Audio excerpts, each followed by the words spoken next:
Hi, I'm Jonna and I'm here with Bella. So Bella is a trainer. Go ahead, tell us about yourself, Bella.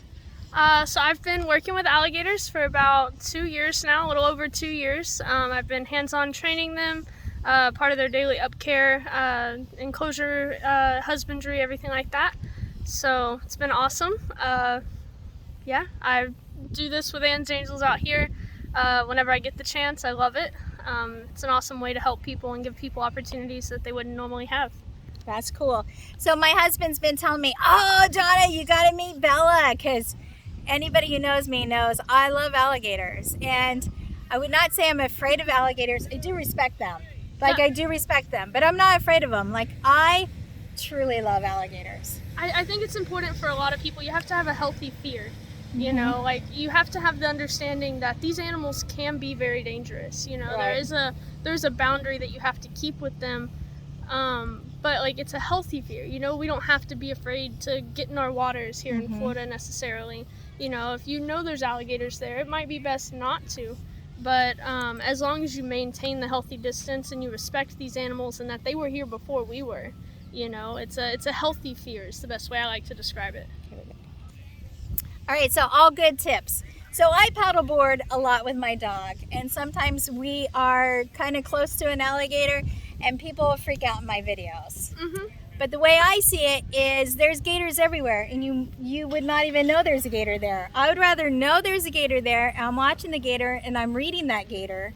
And then of course certain times of the year when it's breeding season or the nesting season, it's even more important to watch for the clues. So can you tell us some of the clues to watch for? You can, by reading an alligator's body language, there's a couple different ways.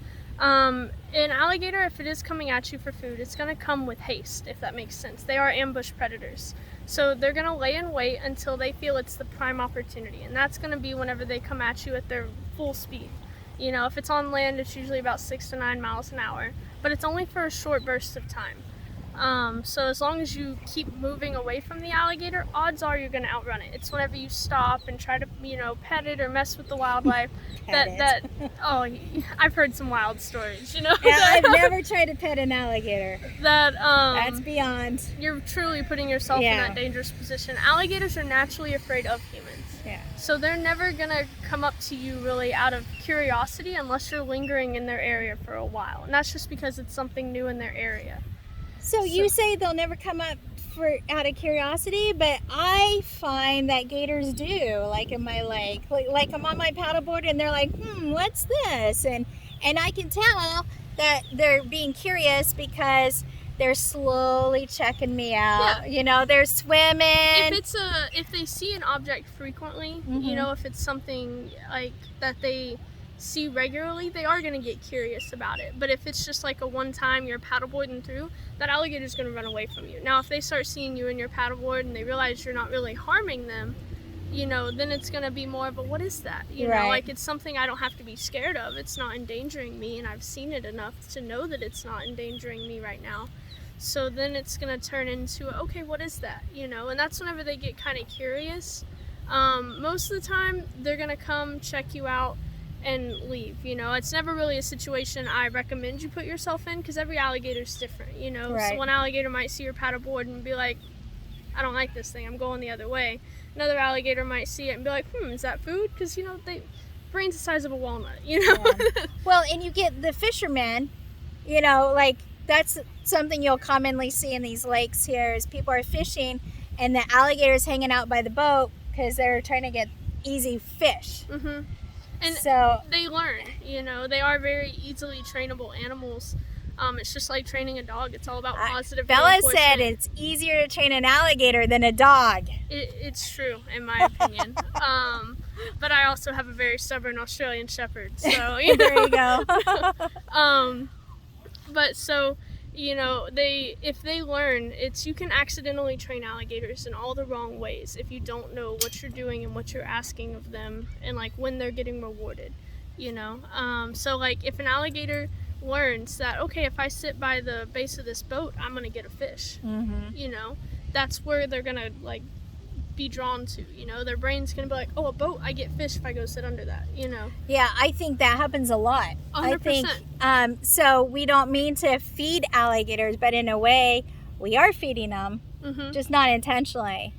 Like, I don't even know, like, is there any advice for fishermen? Or do you just keep catching fish and ignore the gator? Like, what do you do?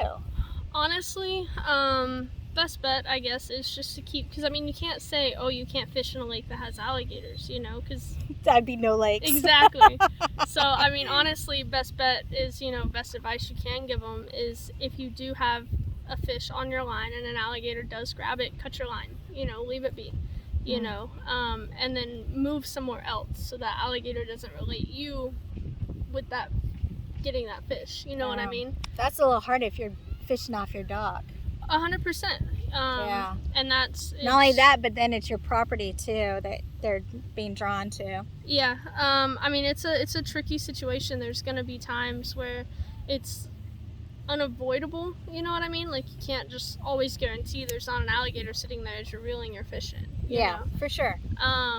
So it's a very tricky scenario because there is no like fix it all advice. You know. Do you have a favorite alligator story that you want to share? So I worked with this alligator that was illegally owned by someone. He was confiscated and brought to where I work. And he's a 10-foot alligator.